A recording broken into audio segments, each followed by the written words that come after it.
In this episode, we will see Ryan and Maria attempt to complete another important milestone of the recovery process, known as choosing a path.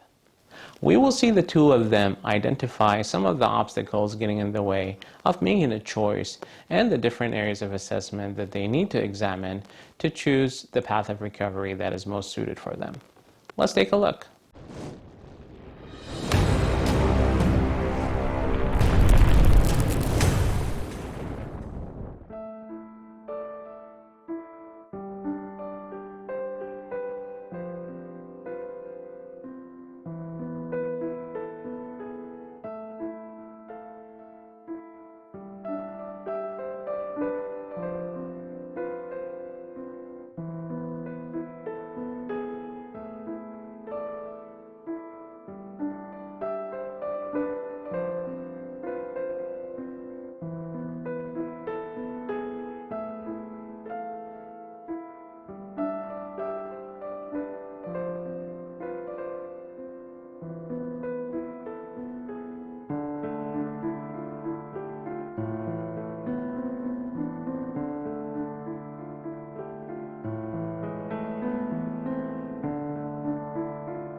Now we're at the milestones of choosing a path, right? And as we already discussed in terms of the goal of infidelity counseling is what? Is to help the two of you heal from the trauma, right? And healing could mean choosing to repair the relationship and make it better than it was before, however that looks, or healing individually. So usually when people are on this fork in the road, it's not an easy decision to make. And sometimes people feel helpless because they don't like the options in front of them. And I would say just because you don't like the options in front of you, that doesn't mean you don't have options, because at the end of the day, we have to choose a path. Because if we don't choose a path will be chosen for us.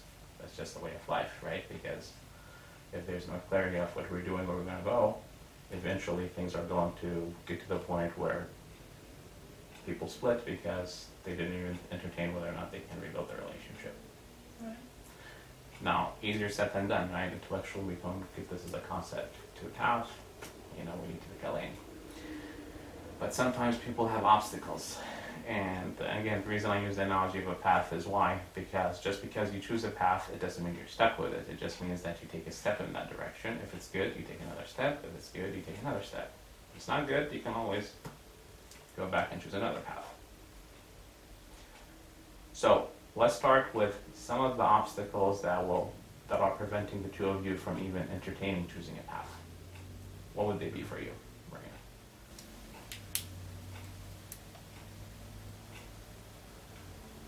I don't want to have to lose something to continue going with you, because I want this. And if you can come to me and see me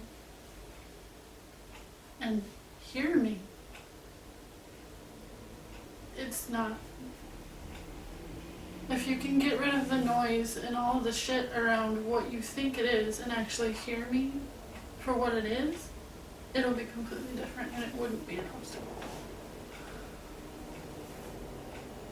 I want this. I want to learn how to talk to you. I want to have a relationship with you. I've always wanted to be with you. I still want to be with you, and I've had so many arguments and flip-flops and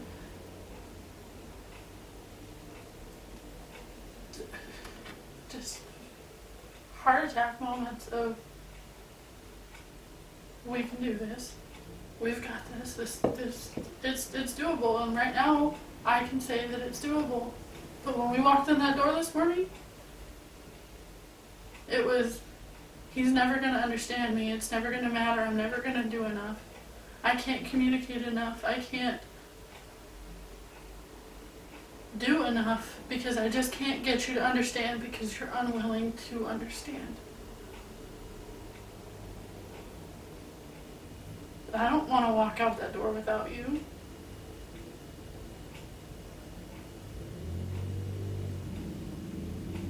What changed since the time you walked in this morning to this point?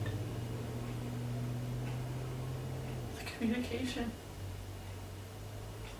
The clarity, actually having you look at me and say, I understand.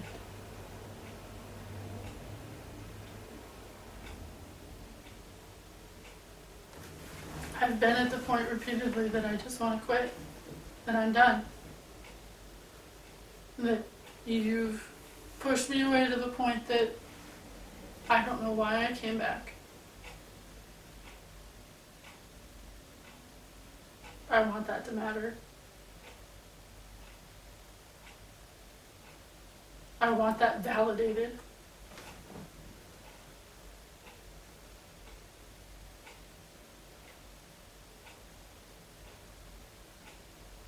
I want this. I can see us having that relationship and nothing else matters. I can see us having that. I've always been able to see us.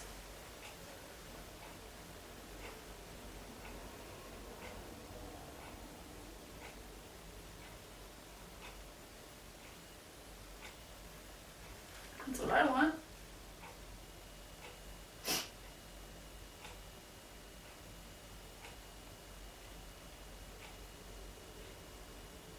So I'll pause and summarize.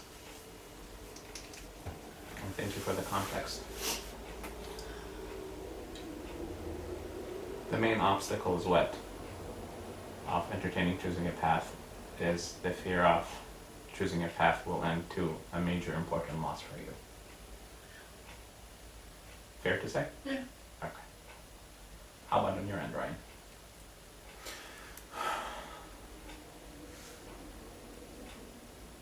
Can I add one more thing? Please.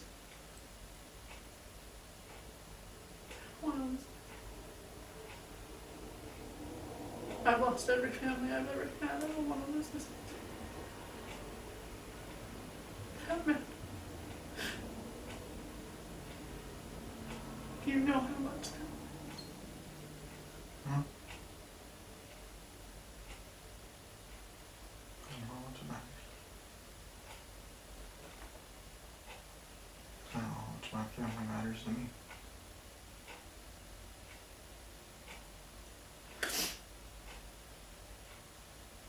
What was the question you asked, sir? No worries. Any more you want to add before you? Okay. It's alright. What are some of the obstacles that might be preventing you from entertaining choosing a path of healing?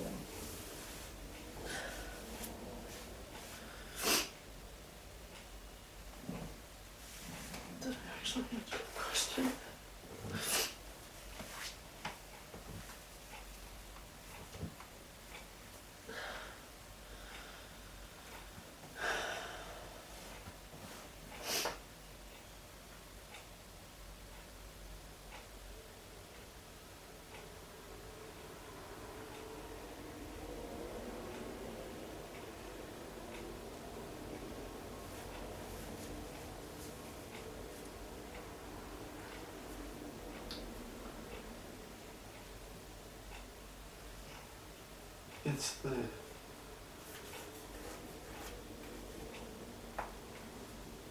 It's the doubt, and it's the and portion of it.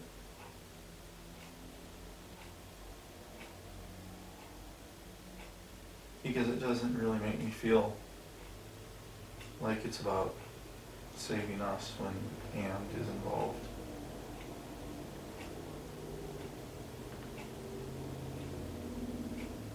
The fear of losing my family is absolutely panic stricken. I completely understand how she feels.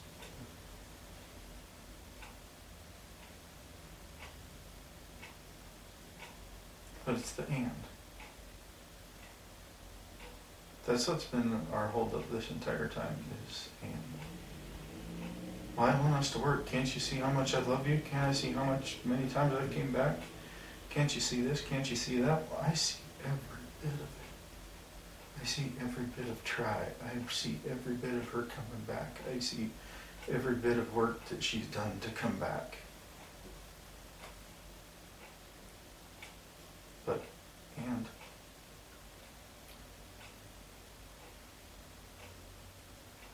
that's, I want us. I want us to make this work. I want us to grow. I want us to be bigger, better, stronger. So, But I don't want the and. I don't want to have to worry about the and.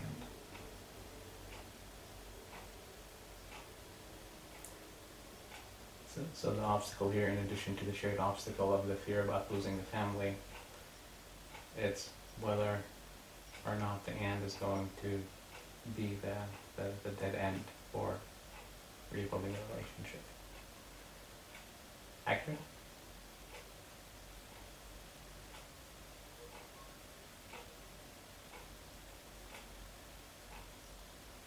Yeah, that's accurate. Is there also an obstacle or a fear of, have to sign up for something I'm fundamentally not on board with? Yeah. Because that's, instead of fixing us, she's saving.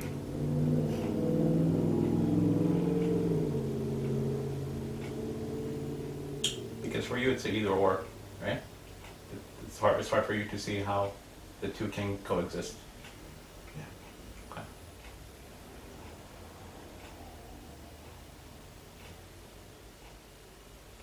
Both of these are legitimate obstacles. The fear of losing something important, whether it's a relationship, whether it's a family, whatever, any kind of important loss, that is a valid obstacle. But I always say that with either choice, right, they're going to be pros and cons, and they're going to be some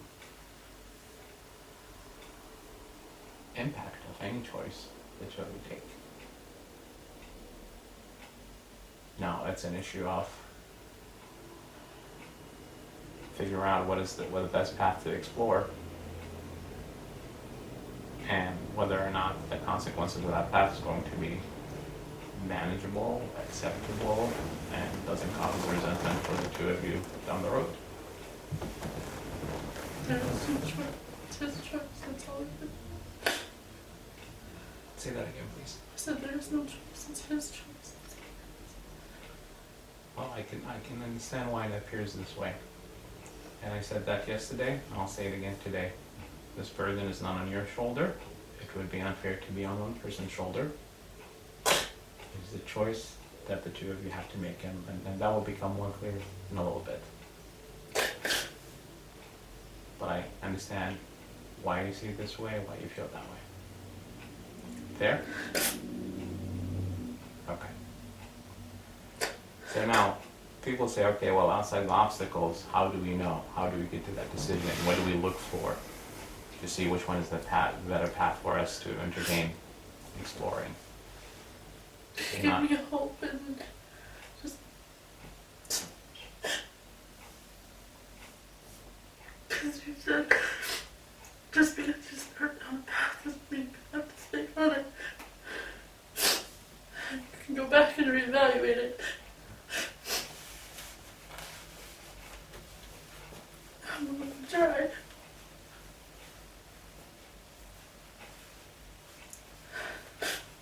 I've always been really try. So I heard that you were given hope and it was smashed. Can you please elaborate? You can walk down a path and learn from it and and decide that, hey, this isn't what I wanted. And you can reevaluate it and go back and redefine it and try again a different way. Yeah. That's the chance that I want. Okay. How was it smashed, and what was it that smashed it?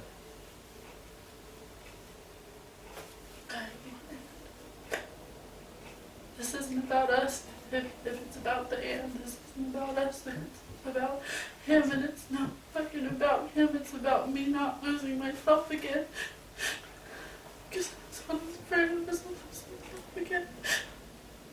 So now, as much as it pains you to hear his answer and your interpretation of it, as much as I would need to highlight that I'm glad that he is being clear and honest despite how that may sound, but also that's not the end of it.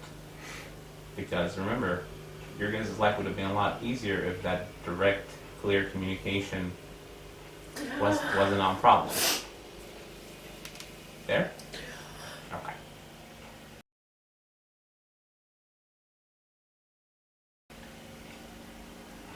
So back to how do people make that decisions? Like I said, I don't have a crystal ball, but also we don't have to roll the dice and see what happened.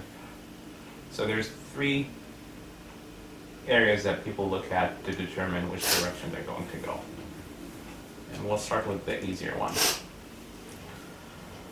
One area of assessment is what kind of relationship people had prior to dealing with infidelity. And there's 2 categories of folks. One who never had in the first place, meaning that relationship that's bad from day one, and the infidelity is just icing on the cake. Other group, other category, they actually remember a point of time where the relationship was working, they had a healthy foundation, right? But then life got in the way, and they find themselves dealing with infidelity. Now, the one who never had in the first place tend not to be as great of candidates of wanting to reload because they don't have the investment in the relationship, but also they don't have reference point. So it's difficult for them to entertain rebuilding the relationship because they realize, well, this was bad from day one, and now we're just getting the memo that it's a bad relationship. The one who hadn't lost it are going to be more likely to want to entertain rebuilding the relationship because there was a healthy foundation at some point of time, and also there is investment in the relationship. So which category do the 2 of you feel that you fit in? Both the times. There was a lot of unclarity between the 2 of us in our entire relationship that would make me lean towards we never really had a relationship. But we also had a lot of good times together. At the beginning, maybe it was new relationship energy or whatever, but I was there, I was with him because I could talk to him. I could tell him anything. So we had plenty of good times. We still have good times together. So it's hard to put it in just one box, right? From your vantage point. Because We did both, for sure. fair enough. How about on your end? It's, from what I know now, from what I've learned, from what I did, I'd say we lean closer to we haven't had a relationship. Have we had some really good times and some really stellar times? Yeah, we have. But I don't think we've really had a true one, or a real one. But I'm on the fence. Okay. But also you're saying because of the missed opportunities, the things that I could have showed up for, and that might have helped us have that foundation better. Okay. Well, I could have learned what to put there. I should have put it. And remember, all of these categories, you put them all together, right? So it's not like, it's a formula, but to a point.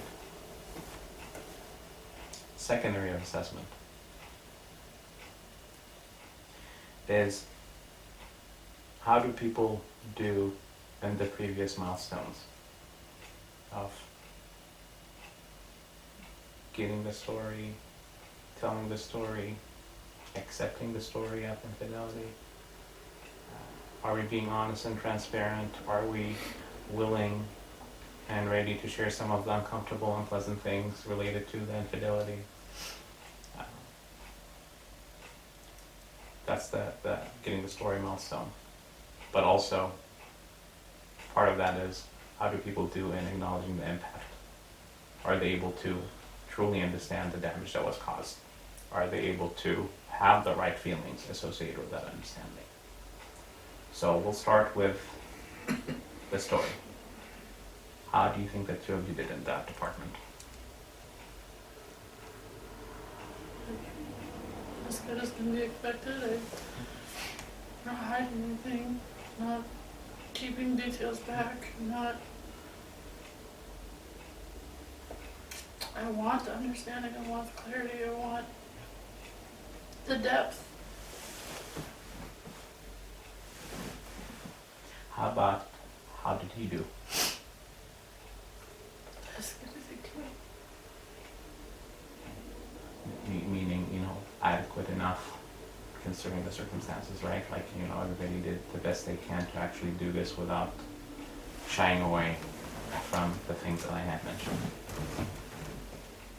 But if I tell you that I have no doubt that that was all of it, I would be lying to you, but that's preconditioning on my part.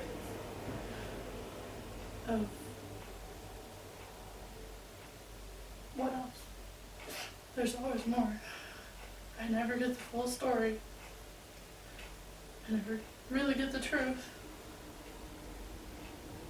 So, as best as he could, yeah. He shared And I what he needed to. And I appreciate you being honest with that part, because remember for me too is, I always say this, like, getting the story, if we take the time and effort to do this, then I always say, this is the opportunity. If anything else that needs to come out, that needs to come out, because anything that comes out after that, then it's another betrayal, and there should be no room for any kind of betrayal, period. Right? So I'm trusting that was clear, and trusting that, the two of you were provided with that ample opportunity, and considering how much of a crisis we are at, that you're taking me for my words. But at the end of the day, really, all I can do is set the stage and people either follow or not. Fair? How about the part of him accepting your story and you accepting his story? How did the two of you do in that department?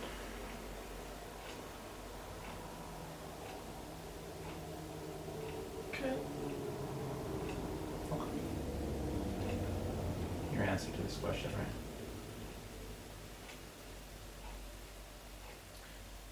We did good. I think we did.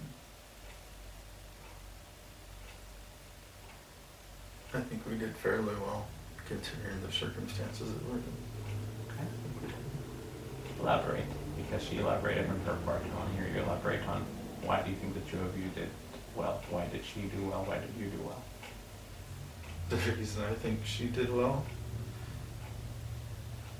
she had a day and a half of being interrogated, and I feel horrible for her.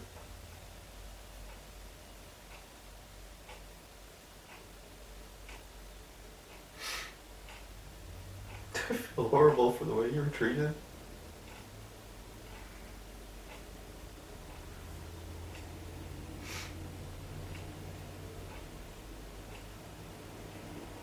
This is the most we've been able to talk about it.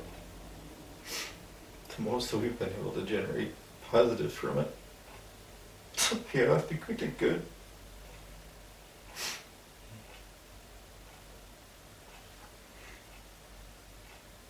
How about her accepting your story and you accepting her story? I accept her story. As far as her being comfortable with everything that I shared, I can understand why she'd be so skeptical. I can understand. true. I understand.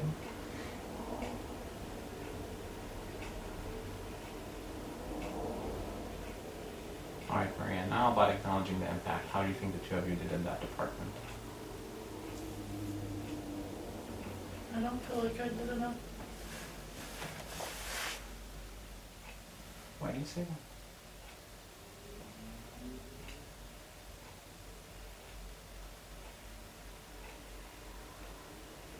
Because my best efforts are never enough usually. So, did I express enough that I know what I did? To the best of my ability, yeah, I did. But I don't know that it was sufficient. Would it be fair to say to trust the source then, I guess, or the one who would dictate that would be the source to see if it was received?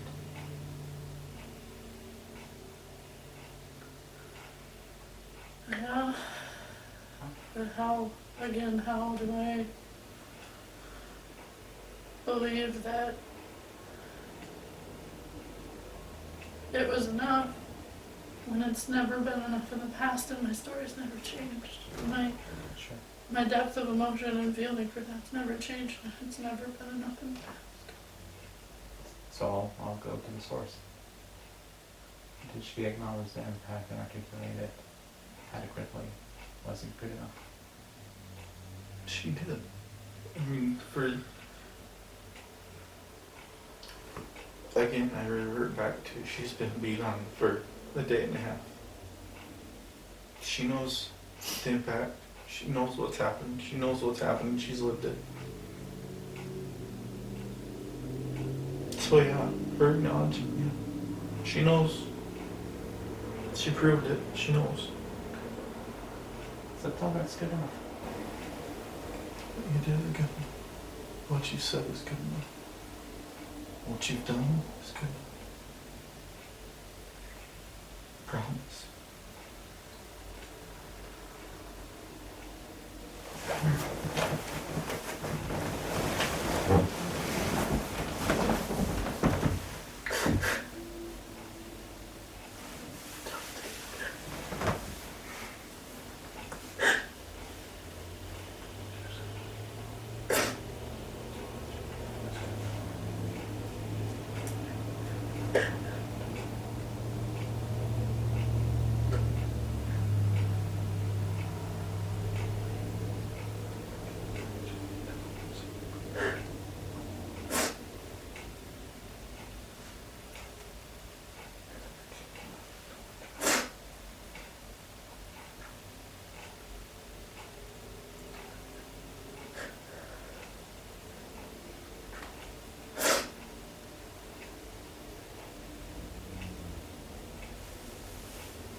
How did he do with acknowledging the impact?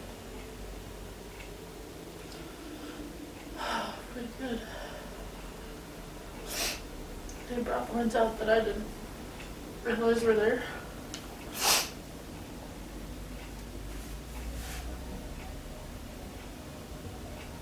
And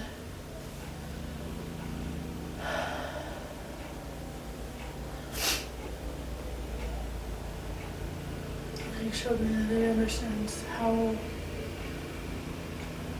deeply it affected me mentally and emotionally, that he used my intuition as his word of choice. This is never wrong. You should know better than to try to lie to me, because I only ask questions when I know that I'm right anyway.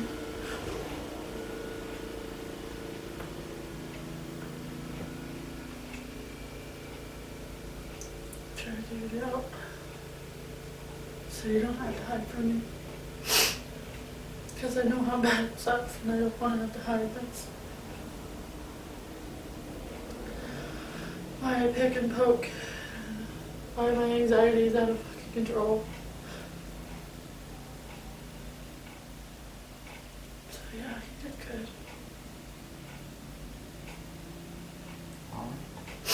Forgiveness is more than letting go of past hurt and giving second chances. It is something that we earn through hard work and redemption, rather than something that we are granted as a sign of absolution. True forgiveness can only take place once we see actual proof of sustainable changes.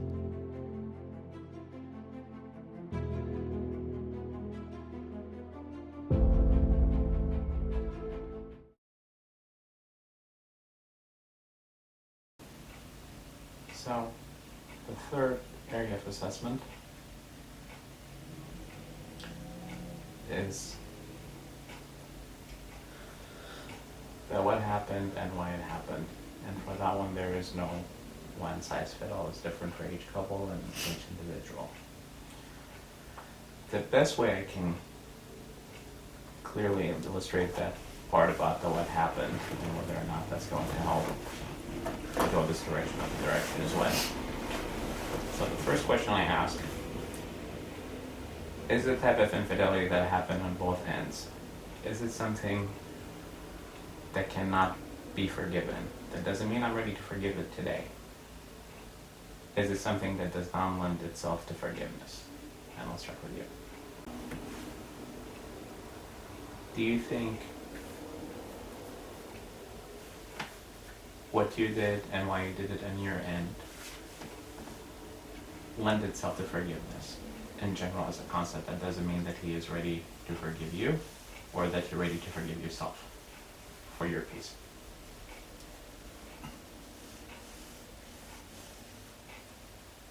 If I say I feel like it's justifiable, it sounds like I'm being selfish.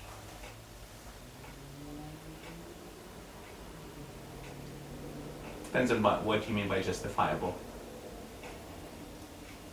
That's a legitimate need that I have. It wasn't malicious. It wasn't, well, he's ignoring me, so I'm going to go do this. It wasn't ill-intended at all. Is that something that's forgivable? Yeah. So can I'll push for a point of distinction about the justifiable part? Okay. To me, when I hear justifiable, it means that along the lines that the end justified the means type of thing versus like, no, I can understand why A led to B led to C. I understand how it progressed. I get that. Okay. So it's that versus that excusing it, right? Yeah. Okay, fair. I'm not excusing it. I'm Okay. just saying that it's justifiable, in my opinion, and the reason his affair was justifiable too because he was giving her, or she was giving him the attention that he wanted, that he wasn't understanding that I was giving to him. Perfect. But I also want to make sure that, you know, that we didn't lose on the distinction between his infidelity and your infidelity, because I know it's different level of betrayal at different depth. So I'm not going to take that away from you. Mm-hmm. I'm glad that you're able to see the parallels between your guys' situation and conclusion is what I do believe. I'm hearing you say that I do believe that it can lend itself to forgiveness. Might be difficult, right? But there is no, no way it's not going to be forgiven. There's nothing that can be done to forgive it. Right. Okay. What about forgiving yourself? Do you think you'll be able to get to a point where you're able to do that for yourself?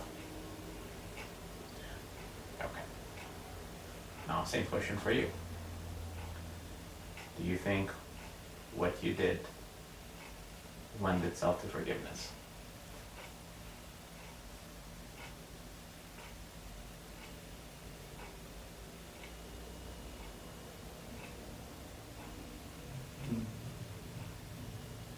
Eventually, yes.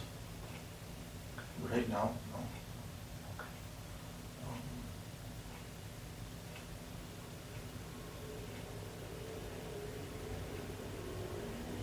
It wasn't.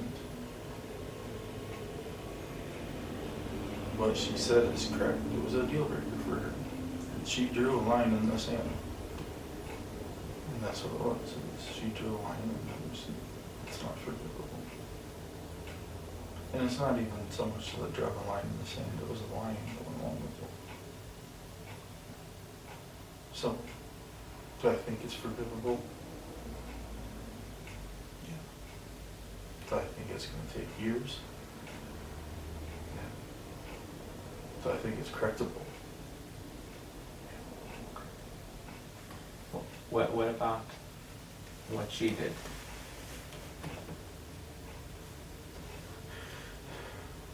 You know, when she first told me,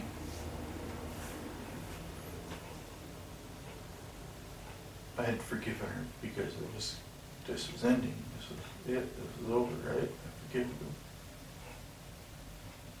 You came to me, you told me, I understood. It's going away. Now we better get ourselves back on track before anything happens like this again. I forgave her for it. Thing is, it didn't go away. We didn't get back on track. And I know that, looking at it, there's reasons why we didn't get back on track. And a big bubble around it.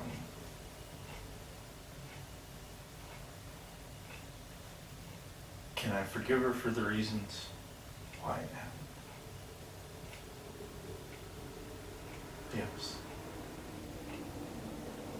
I can forgive her for those reasons, for why it happened.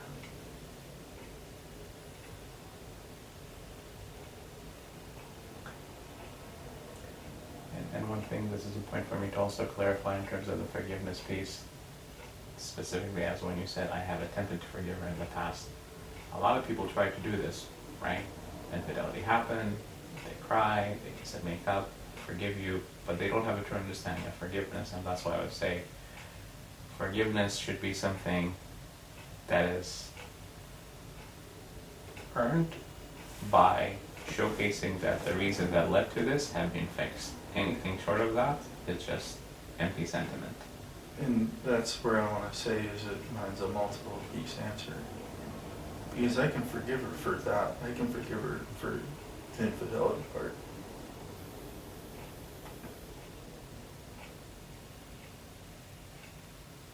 I don't really forgive myself for being that quick about it.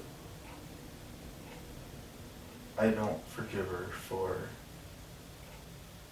turning back on her word so many times. Even though she's got the same right to not forgive me on it.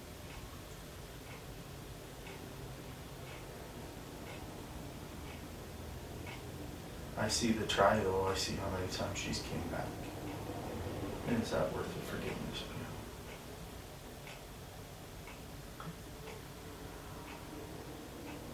I accept that.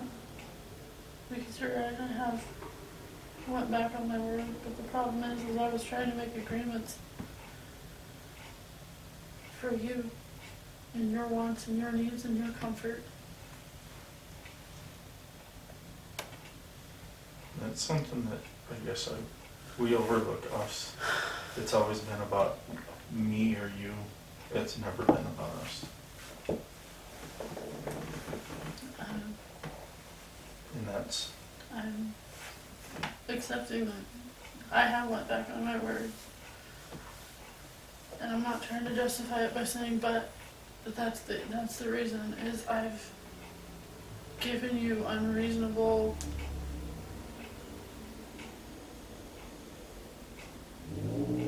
agreements because it's what you need. And I'm doing the best I can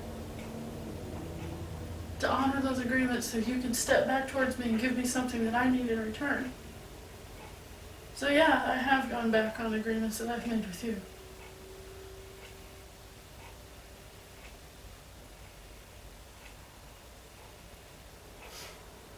Because it was unrealistic to begin with, but I was trying the best I could. So, Do you accept that? yeah. Concluding this part about, the what happened and why it happened as a determining factor, I'm hearing the two of you saying that what happened can lend itself to forgiveness.